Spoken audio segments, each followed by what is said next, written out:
My son called me from the Baton Rouge Parish Prison at 11:40 at night and asked me to come bail him out. I was in bed.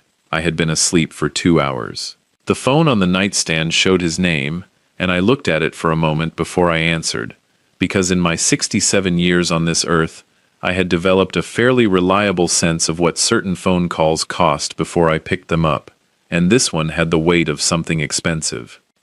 I answered anyway. He said, "Dad, it's Darren. I need you to come down to the jail. I got picked up tonight, and I need you to post bail." I said, "What happened?" He said, "It's complicated. I'll explain everything when you get here. Just please come. They're saying I can be out in a couple hours once bail is set." I sat up in bed. The room was dark and still, in the particular way that rooms are still at that hour in South Louisiana, heavy and humid, even with the air running. I said, "What did they pick you up for, Darren?" A pause. The particular pause of someone calculating what to say rather than deciding whether to tell the truth. He said, "Financial stuff. It's a misunderstanding. I'll explain everything. Please just come, Dad." "Financial stuff." I said, "I'll be there in 30 minutes. I got dressed. I made a cup of coffee because I was 67 years old, and I was not about to drive across Baton Rouge at midnight without coffee. I stood at the kitchen counter and drank it slowly, and I thought about the word misunderstanding, which is a word that people use when they need to describe something accurately, without describing it accurately. I had spent 31 years in the insurance business. I had reviewed more misunderstandings than most people encounter in a lifetime. I knew what the word meant when someone used it to describe why a police department had their phone. I finished the coffee. I drove to the Baton Rouge Parish Prison on Airline Highway. I parked in the visitor lot and walked through the glass doors into the intake area at 12:20 in the morning. The officer at the front desk was a heavy-set man in his 40s with reading glasses pushed up on his forehead and the expression of someone who had been doing this work long enough to have stopped being surprised by most of what walked through those doors. He looked up when I came in. I told him my son Darren Ostrander had been brought in and that I was here to discuss posting bail. He said, "Name?" I said, "Raymond Ostrander. I'm his father." He typed. He looked at the screen, and then something happened that I had not expected and that I would spend the next several hours understanding. He went completely still. Not a pause, not a hesitation. A full physical stillness, the kind that comes when a person's eyes are reading something that their brain is taking a moment to process. He looked at the screen for 3 or 4 seconds longer than the information should have required. Then he looked up at me. Then he looked at the screen again. He said, "Excuse me one moment, sir."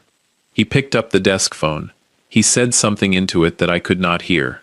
He set it down. He said, "If you could just have a seat over there, sir. Someone will be right out to speak with you. Someone will be right out." I sat down in a plastic chair against the wall and I looked at the fluorescent ceiling of the Baton Rouge Parish Prison intake area at 12:20 in the morning, and I felt, for the first time since I had gotten off the phone with my son, the particular cold current that runs through a man when he understands that what he came to handle is much larger than what he was told he was coming to handle.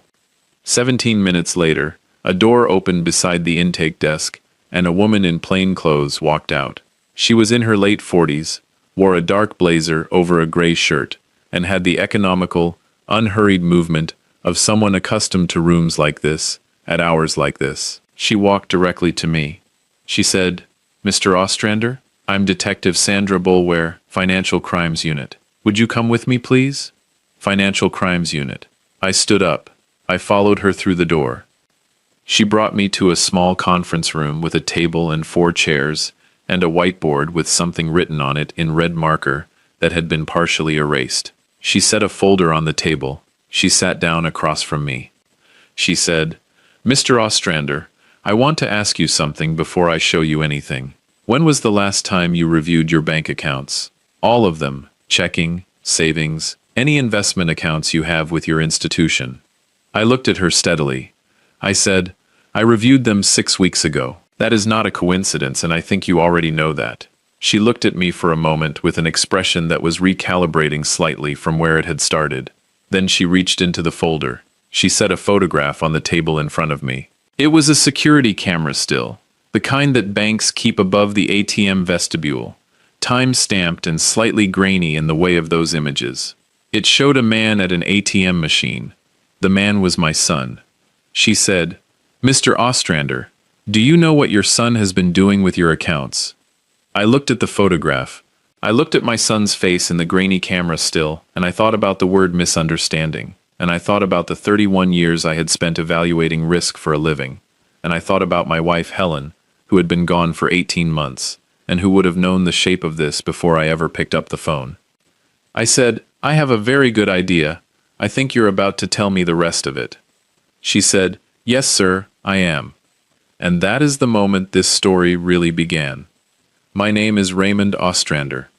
I am 67 years old. I live in Baton Rouge, Louisiana, and what my son did not know, when he called me from that jail at 11:40 at night asking me to come bail him out, was that I had been waiting for exactly this conversation for 6 weeks. Welcome to True Story. Hit that subscribe button and drop your city in the comments. We read every single one. Now let's get into it. I spent 31 years as a branch manager and regional supervisor for Gulf Coast Mutual Insurance, a mid-sized property and casualty insurer headquartered in Metairie, Louisiana. I started as a claims examiner in 1981 right out of LSU, worked my way to branch manager by 1989, and by the time I retired in 2019, I had been overseeing a 5-state regional operation with 42 agents, 2 satellite offices, and a claims portfolio that ran north of $200 million annually. Insurance is not a business that rewards naivety. In 31 years of evaluating claims, I learned to read the distance between what a person says happened and what the documents say happened, and I learned that the distance is rarely zero, and sometimes very wide. I am not a cynical man. I am a precise one. There is a difference. I was also, for 33 years, the husband of Helen Marie Ostrander, born Helen Marie Thibodeau in Breaux Bridge, Louisiana, in 1954, who was the most morally clear person I have ever known, and who taught 7th grade science at Belfair Middle School, in Baton Rouge, for 24 years, and who approached the world with a directness that I found bracing and right, and that I have missed every single day since March of 2022, when she died of ovarian cancer, in the bedroom of our house on Rosedown Drive, with both of our children beside her. Helen and I had a daughter named Leslie, and a son named Darren. Leslie was 39, lived in Houston, where she worked as a nurse practitioner at a cardiology group, called me on Tuesday and Thursday evenings and on Sunday mornings without being reminded or asked, and drove over from Houston twice in the months after Helen died to spend the week cleaning and cooking and sitting with me in the evenings on the back porch, the way you sit with a person who does not need to be entertained, but does need to know they are not alone. She had her mother's directness and her mother's steadiness, and she had been telling me for 2 years, in the careful way that a direct person delivers a careful message, that something about Darren was not adding up. Darren was 36. He lived in the Shenandoah neighborhood of Baton Rouge, with his wife Tanya and their son Marcus, who was 5. He worked in what he described as sales consulting, which was a description elastic enough to mean almost anything, and which I had eventually concluded meant something in the vicinity of nothing very stable. He drove a truck that was newer than his income should have supported. He wore clothing that cost more than it looked like it cost. He ate at restaurants in Mid-City and the Garden District that he paid for on a credit card, that he also described, when I once asked about it, as a business expense. Darren called me on Sundays, not every Sunday, the Sundays when he needed something. He was warm in the way that people are warm when they need the room to like them.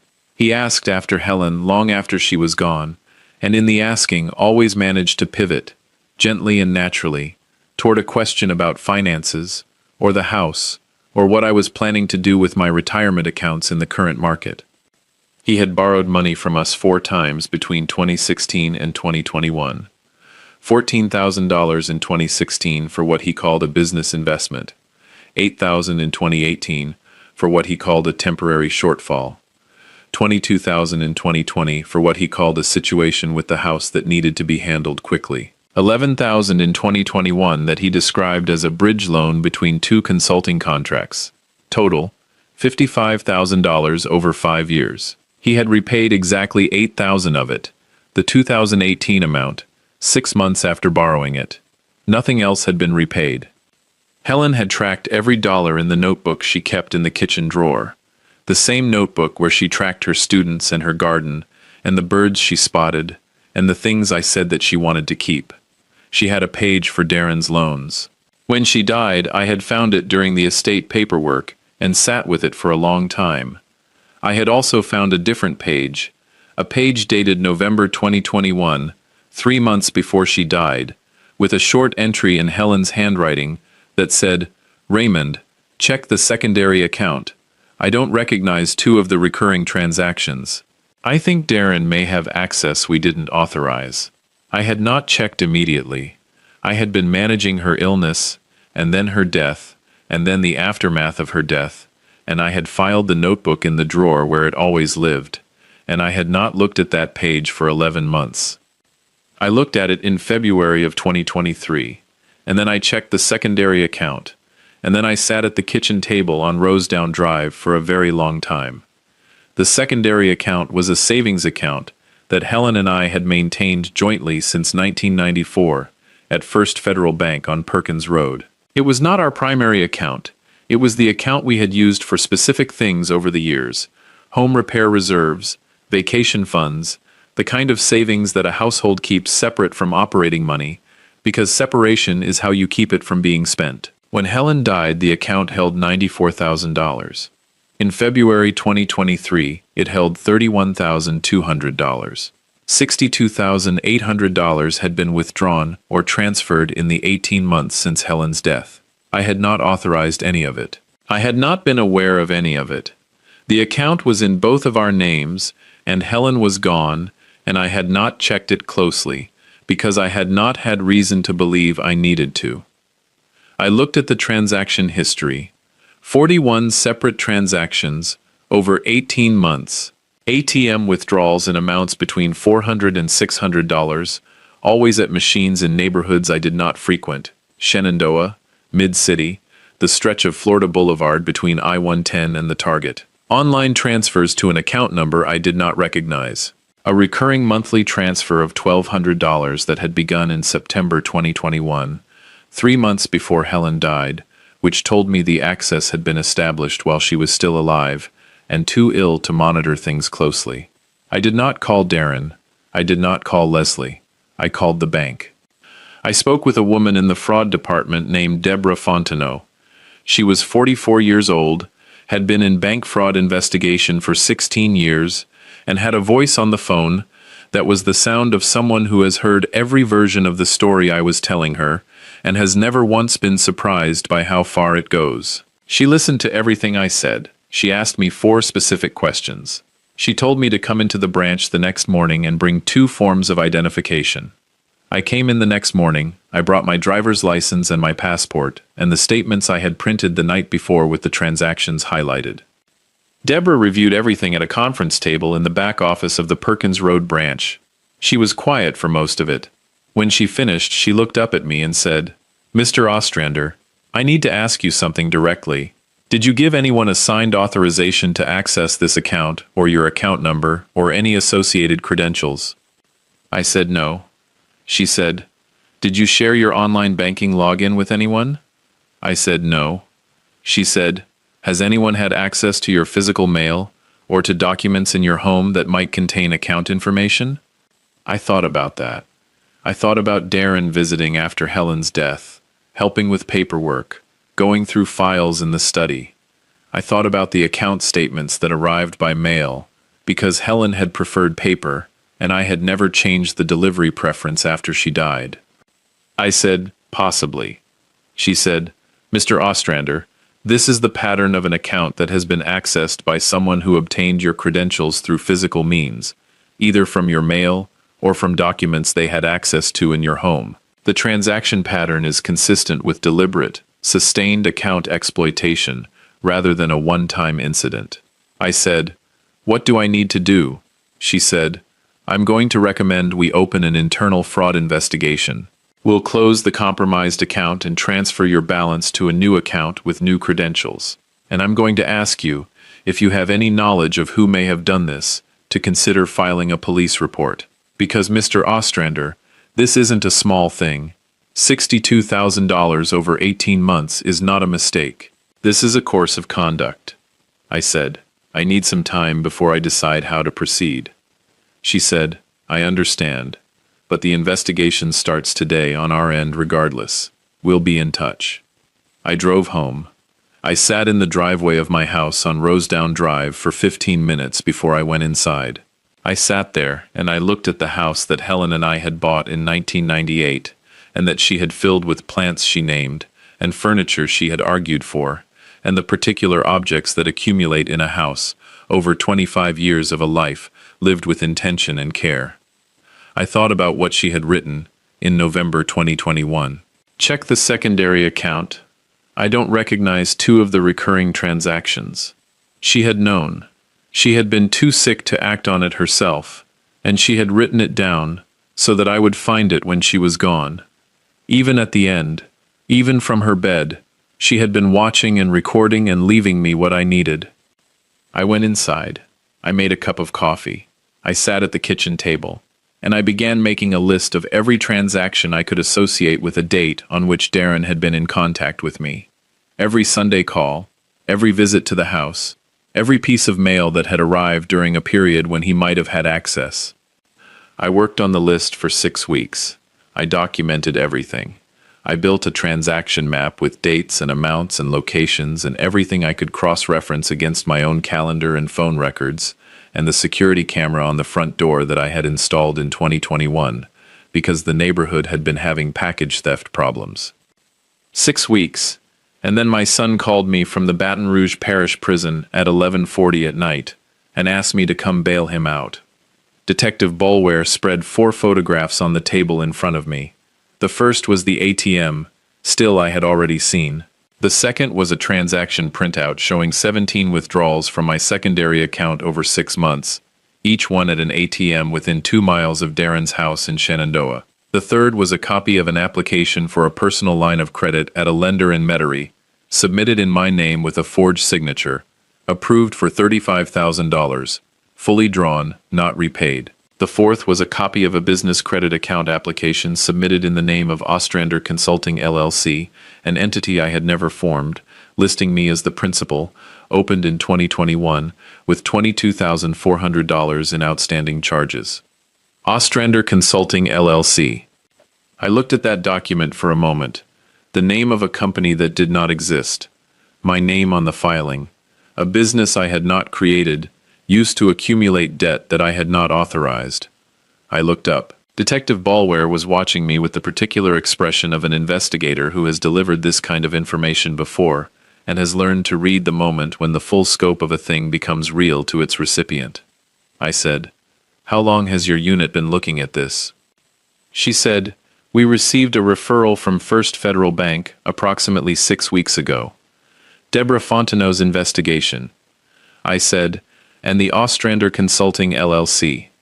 When was that opened?" She said, "November 2021. November 2021, 3 months before Helen died, when she had been writing notes in her notebook from her bed because she was too ill to do anything else. When Darren had been coming to the house to help with what he described as paperwork and logistics." I said, "What is the total exposure?" She said, "Currently documented, the secondary account withdrawals total $62,800. The personal line of credit is $35,000. The business account outstanding is $22,400. There is also an auto loan in your name for a 2021 truck, approximately $31,000 remaining balance, that we believe financed the vehicle your son is currently driving." I sat with that for a moment. I did the math. $151,200. Rounded conservatively. She said, "Mr. Ostrander, I want to be direct with you. Your son was picked up tonight as part of a separate matter. He was detained after attempting to use a credit card that had been reported stolen. The card was not yours. During processing, his name appeared in connection with our ongoing fraud investigation, which is how your name flagged at the desk when you came in. What we have built over the past 6 weeks is a substantial case. But your cooperation, and specifically your documentation, will be critical to what happens next. I said, I have documentation. She looked at me. I said, I have been building a transaction map for 6 weeks. I have dates, amounts, ATM locations, cross-referenced against my phone records, my calendar, and the security camera footage from my front door camera, which captures my mailbox and my front walk. I have it on a flash drive. Detective Boulware was quiet for a moment. Then she said, Mr. Ostrander, you came prepared. I said, I spent 31 years in insurance. Preparation is not optional. It is the job. She said, do you have the drive with you? I said, I do not. I have it at home, and I have a copy in a fireproof lockbox in my workshop, and I have a second copy uploaded to a cloud account that I am the only person with access to. Something shifted in her expression. Not surprise exactly. Something closer to professional satisfaction. She said, I would like to schedule a formal interview at our office tomorrow morning. Would 9 o'clock work? I said, 9 o'clock works fine. Then I said, Detective, my son asked me to come here to bail him out. I'd like to know what you would recommend I do about that. She looked at me for a moment, the careful look of a law enforcement officer choosing her words within the boundary of what she could properly advise. She said, that is entirely your decision, Mr. Ostrander. I can't tell you what to do. What I can tell you is that the investigation we're conducting has its own timeline, and your son's presence in this facility tonight is not a complication for that investigation. I said, I understand. She said, he can remain in custody until his arraignment Monday morning. Bail will be set then. I thanked her. She walked me back to the intake area. I nodded to the officer at the desk, who watched me with the particular expression of a man who had seen the beginning of a story and was now watching the middle, and I walked out into the Baton Rouge night. The air outside was the thick, warm air of a Louisiana night in late spring, the smell of the river somewhere east, and the highway, and the particular night-blooming things that grow along the Gulf Coast that Helen had always known the names of, and I had never bothered to learn. I sat in my truck in the parking lot for a few minutes. The lot was lit by sodium lights that turned everything a particular shade of amber, and the highway beyond the chain-link fence was quiet at that hour, except for the intermittent sound of passing trucks. I did not call Darren back. I did not go back inside. I started the truck and I drove home to Rosedown Drive, and I made myself a drink, which I almost never did at that hour, and I sat at the kitchen table, and I looked at the chair where Helen had sat every morning for 23 years, with her coffee and her notebook, and her particular quality of seeing things precisely as they were. I said to the chair, I found it, Helen, the way you knew I would. I finished my drink. I went to bed.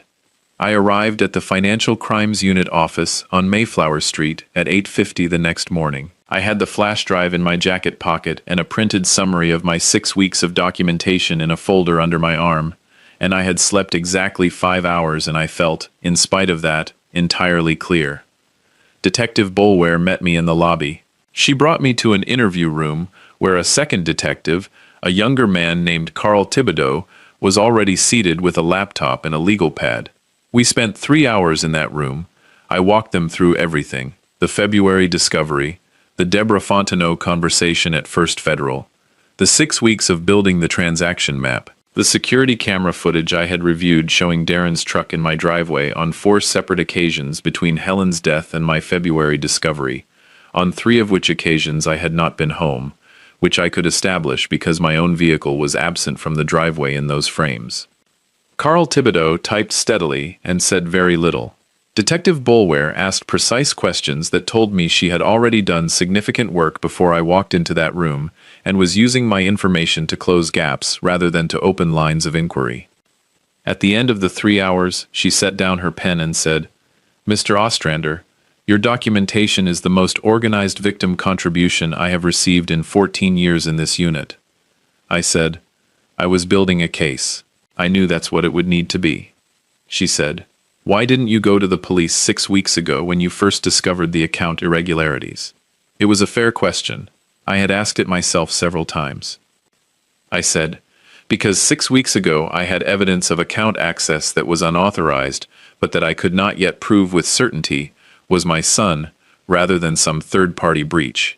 I needed to build the chain of evidence before I accused a specific person, and I needed to know the full scope before I acted, because partial action would have tipped him off and I would have lost whatever came next. She looked at me for a moment. She said, "That is a risk.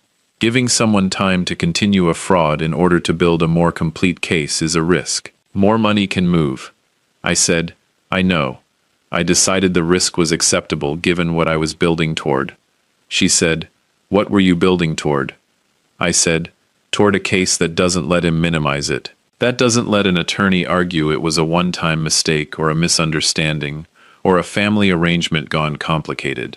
I wanted 18 months of transactions and 3 fraudulent financial instruments and a security camera establishing physical presence at the point of access. I wanted something that couldn't be explained away."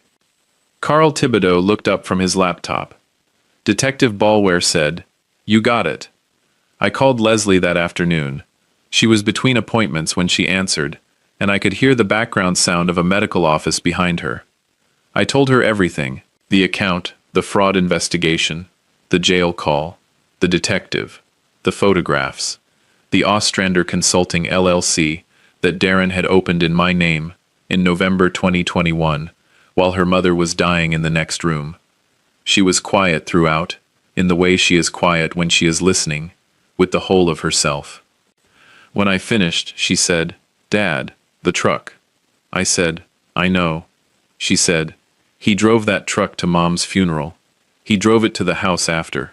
He parked it in the driveway of the house where she died, and he had bought it with a loan in your name." I said, "Yes." She said, "What are you going to do?" I said, "Cooperate fully with the investigation, not post bail. Let the process determine what happens next." She said, "Mom knew, didn't she?" I said, "She wrote it in her notebook in November 2021. She left me the page." I heard Leslie exhale, the sound of someone who has been carrying something for a very long time and has just been told that the weight of it is exactly as heavy as they thought. She said she was driving over Friday. I told her to stay at the house. She asked if I was sure. I said her mother's plants needed watering and I had been getting it wrong. She laughed, the laugh that sounds like Helen's laugh, and said she'd be there by 7. The Friday that Leslie arrived was also the Friday of Darren's arraignment. He had sat in the Baton Rouge Parish Prison from Saturday night to Friday morning. Tanya called me on Sunday evening asking why I hadn't posted bail. I told her to get a lawyer before Monday. She said, "Raymond, he is your son." I said, "I know. And what he did is also what it is. Both of those things are true at the same time." She cried. I stayed on the phone until she stopped. I told her Marcus was my grandson, and that would not change. Then she hung up. I sat at the table and thought about what a case file looks like when it cannot be managed. $151,000, 18 months of ATM footage, 3 fraudulent financial instruments, and a bank investigation running parallel to my own. That was going to go where the evidence pointed. Darren was arraigned Friday morning. Identity theft, fraudulent use of financial information, obtaining financial instruments by fraud. Bail set at $50,000. Tanya posted it. By 7:15 Friday evening, Leslie came through my front door with a bag over one shoulder and a container of Zydeco's red beans and rice from the place on Plank Road that Helen had loved. She set it on the counter and looked at me the way her mother used to look at me when there was nothing useful left to say, and presence was the correct offering. She said, "How are you doing?" I said, "I'm functional." She said, "Is that different from okay?" I said, "Right now, yes." We ate dinner at the kitchen table.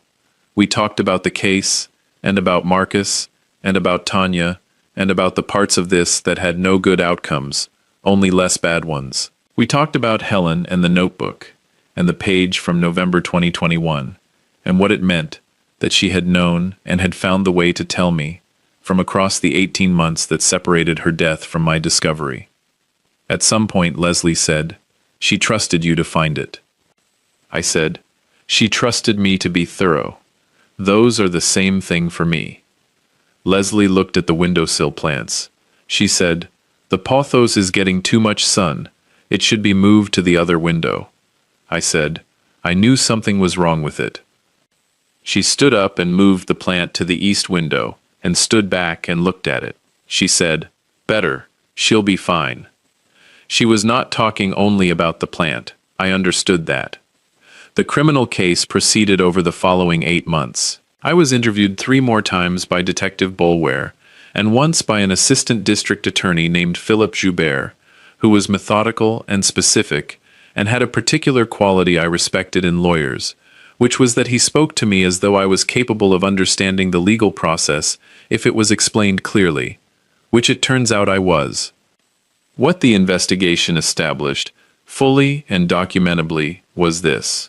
Between September 2021 and February 2023, my son Darren Ostrander had used account credentials obtained from documents in my home to make 41 unauthorized withdrawals from my secondary savings account, totaling $62,800. He had forged my signature on a personal line of credit application at a Metairie lender and drawn the full $35,000. He had formed Ostrander Consulting LLC, using my social security number and personal information, and had used the resulting business credit account to accumulate $22,400 in charges. He had financed a 2021 pickup truck in my name, using a fraudulent loan application, with a remaining balance of $31,000.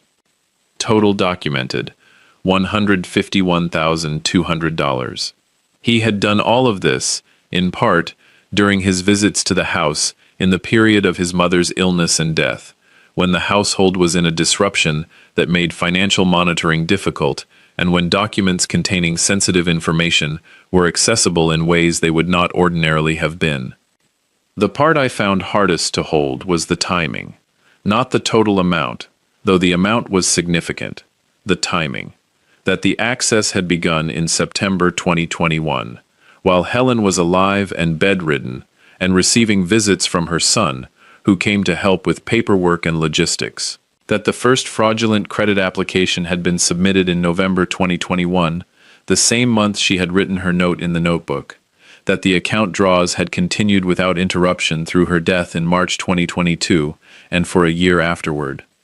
I had learned, in 31 years of insurance work, to evaluate claims in terms of the risk calculation behind them. What was the probability that an event was what it appeared to be? What was the probability that something else was happening? I had evaluated my son's behavior against that framework many times since February. The results were not ambiguous. The pattern was deliberate. It had been deliberate from the beginning, and it had been calculated, in part, on the assumption that I would not look closely, that grief would provide cover, that a 67-year-old widower would be less precise than he had been for the preceding 3 decades. He had known me his entire life and had made the wrong calculation. Darren entered a guilty plea in October. The agreement with the district attorney's office included full restitution, 5 years of supervised probation, and a suspended sentence with the provision that any violation of the probation terms would result in immediate incarceration. Philip Joubert had pushed for more. I had told him that the restitution and the record and the supervised probation were what I wanted. I wanted the money, because it was mine, and I wanted the record, because I wanted what had happened to be something he could not explain away or minimize, to any employer or lender or future partner, for the rest of his professional life. Philip had said, "That's a reasonable outcome, Mr. Ostrander. Not everyone in your position would be that measured about it." I said, "I spent 31 years evaluating what people were owed and what was reasonable. It does something to how you think about these questions." The restitution payments began in November, structured monthly over a period of years that I will not see completed in a time frame I feel particularly optimistic about. The truck was surrendered as part of the agreement. Darren called me the week after the plea. I answered. He said, "Dad." I said, "Darren." He said, "I don't know what to say." I said, "I know." He said, "I'm sorry. I know that's not enough." I said, "No, it isn't." We were quiet for a moment. He said, "I didn't mean for it to go this far." I said, "Darren, a pattern of conduct that begins in September 2021 and continues for 18 months is not something that happens by accident or escalates beyond a person's intentions. You made a choice every single time you entered a PIN number that wasn't yours. You made a choice every time you signed a document with my name on it. Those were choices, not escalations." He was quiet. He said, "I know." I said, "Marcus is my grandson. My relationship with him is not changing. My relationship with Tanya is not changing, inasmuch as she was not part of what you did.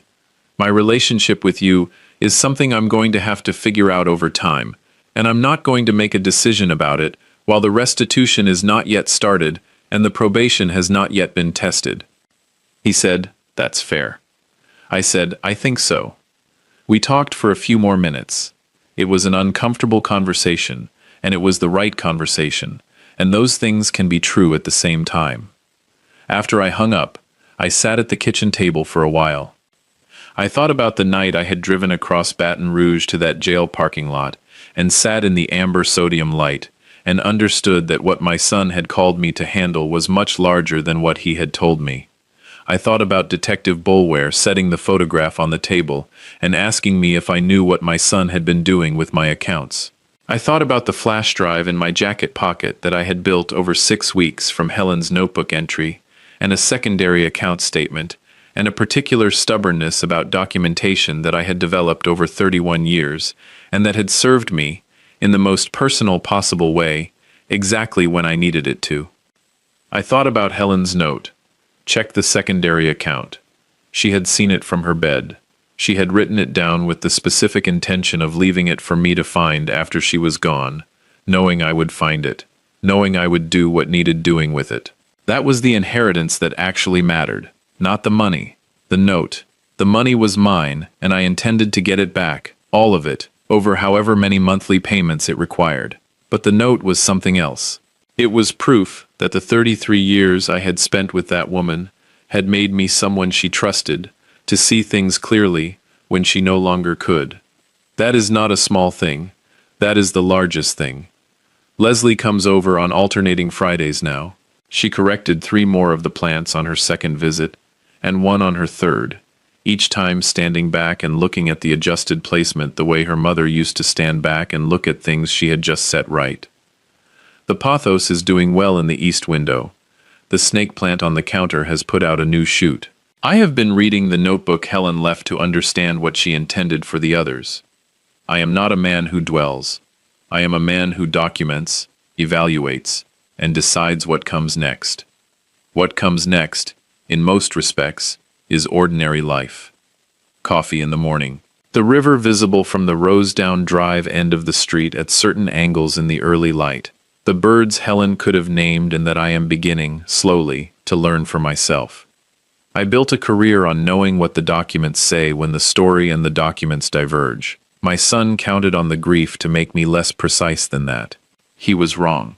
If this story stayed with you, drop a comment below and tell me which moment hit you the hardest. Hit that like button, subscribe if you are not already here, and I will see you in the next one. True Story uploads every week. Subscribe and hit the bell so you never miss one.